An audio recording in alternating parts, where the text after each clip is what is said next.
Halo semuanya, Assalamualaikum warahmatullahi wabarakatuh. Sebelumnya izin memperkenalkan diri, saya Windy Oktariani dari Prodi Teknik Lingkungan, jurusan Teknik Sipil dengan NPM 2515014 068.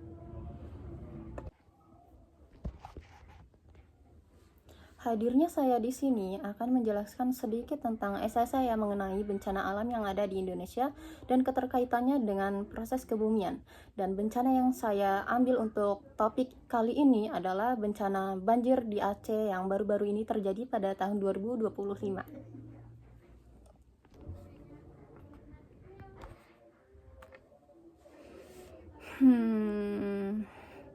Dengar-dengar Aceh November kemarin kena banjir bandang ya? Parah banget katanya. Emang banjir bandang itu apa sih? Kamu tahu nggak? Jadi guys, sebenarnya pada umumnya itu bencana alam itu dibagi menjadi 5 bagian dalam satu dunia. Yaitu yang pertama ada ekstraterestrial, yang kedua ada geologi, ketiga klimatologi, yang keempat ada biologis, dan yang terakhir yaitu hidrometeorologi.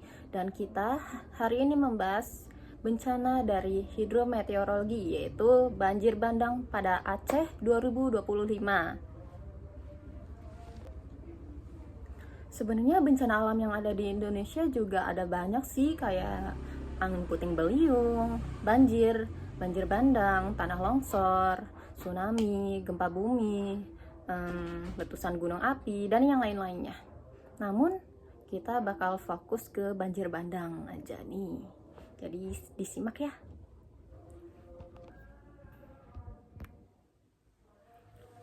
Jadi dikarenakan topik esai saya membahas tentang banjir bandang Aceh 2025, saya ingin mengenalin dulu nih, apa sih itu banjir bandang? Flash flood atau yang biasa dikenal oleh orang-orang yaitu dengan banjir bandang merupakan fenomena alam hidrometeorologi yang terjadi akibat tingginya curah hujan yang terjadi di daerah tersebut sampai dengan ekstrim, bahkan yang terjadi secara terus-menerus mengakibatkan sungai atau daerah resapan yang ada di sekitarnya tidak lagi dapat menampung debit air yang turun dikarenakan jumlahnya yang sangat banyak. Selanjutnya saya akan membahas bagaimana sih proses kebumian yang terjadi sehingga menyebabkan banjir bandang tersebut. Jadi guys, sebenarnya banjir bandang itu nggak melulu tentang curah hujan sih, cuman curah hujan juga menjadi pemicu utama terjadinya banjir bandang. Apalagi itu tuh terjadi akibat hujan yang ekstrim yang terjadi secara terus-menerus dalam waktu yang singkat, yang bisa seharusnya terjadi dalam 1 atau 2 bulan, ini malah justru terjadi dalam beberapa hari saja. Dan dari volume air yang besar yang jatuh dari hujan ekstrim tersebut membuat lingkungan sekitar seperti sungai, kali, danau, bahkan daerah resapan air pun udah nggak bisa lagi gitu untuk menampung debit-debit air yang masuk, karena emang jumlahnya juga banyak. Pada akhirnya daerah-daerah yang seharusnya itu dapat menampung air agar enggak meluap, justru ini malah menguap dan dapat mengalir ke daerah-daerah sekitarnya, membuat banjir bandang tersebut. Juga struktur-struktur batuan yang ada pada Aceh termasuk yang mudah tererosi, mengakibatkan cepatnya terjadi sedimentasi, sehingga sungai-sungai yang seharusnya lebih banyak menampung air justru malah nggak optimal dalam bekerja. Selain itu, kondisi dari litosfer dan geomorfologi yang berada pada Aceh juga menjadi pemicu parahnya banjir yang terjadi. Seperti yang kita ketahui juga, daerah Aceh merupakan daerah dengan pegunungan dan lereng yang curam. Dengan daerah yang seperti itu, membuat air hujan yang turun tersebut mengalir cepat ke daerah hilir.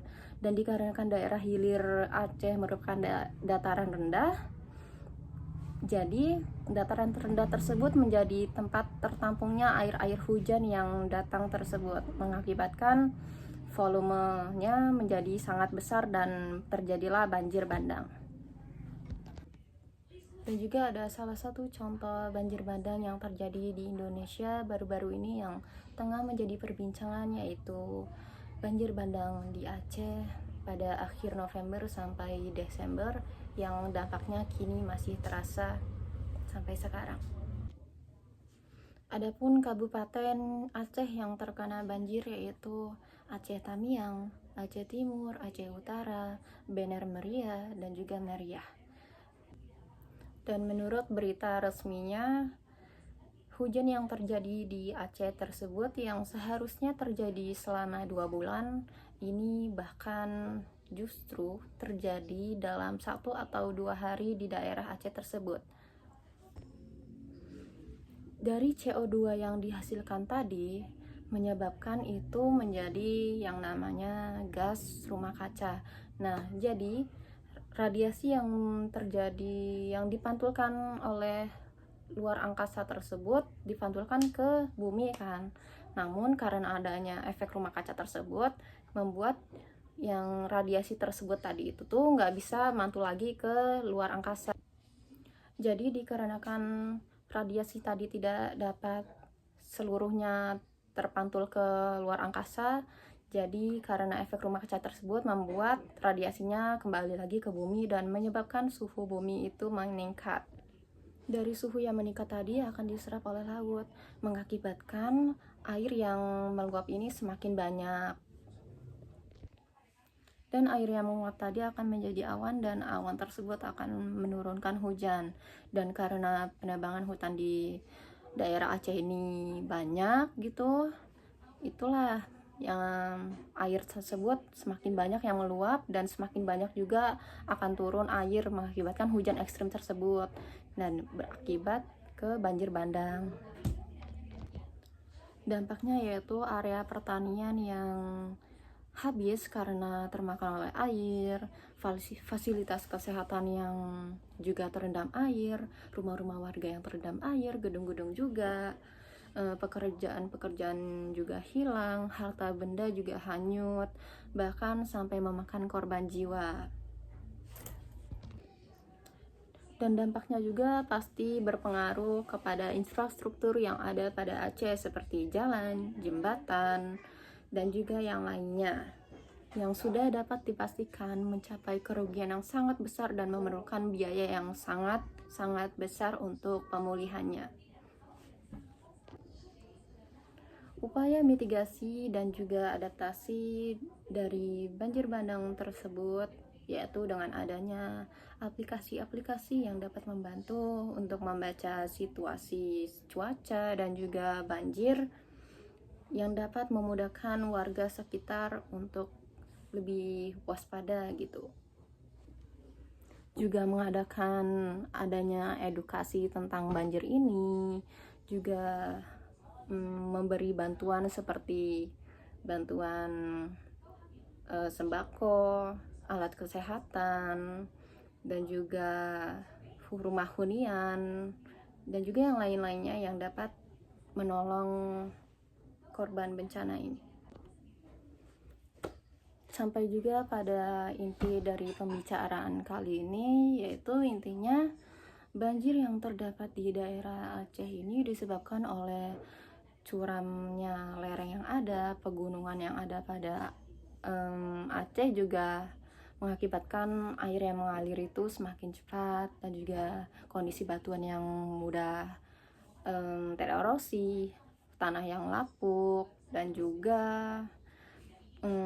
terjadinya alih fungsi lahan yang berlebihan mengakibatkan air tersebut, air yang ada di laut tersebut meluap, menjadikan hujan ekstrim secara berlebihan yang seharusnya terjadi dalam 2 bulan, justru ini malah terjadi dalam waktu 2 hari saja. Itu yang menjadikan banjir ini sangat besar dan memakan banyaknya korban jiwa. Sekian dari saya, itu saja yang dapat saya sampaikan dari esai saya. Saya sebagai Windy Oktariani pamit undur diri. Wassalamualaikum warahmatullahi wabarakatuh. Terima kasih.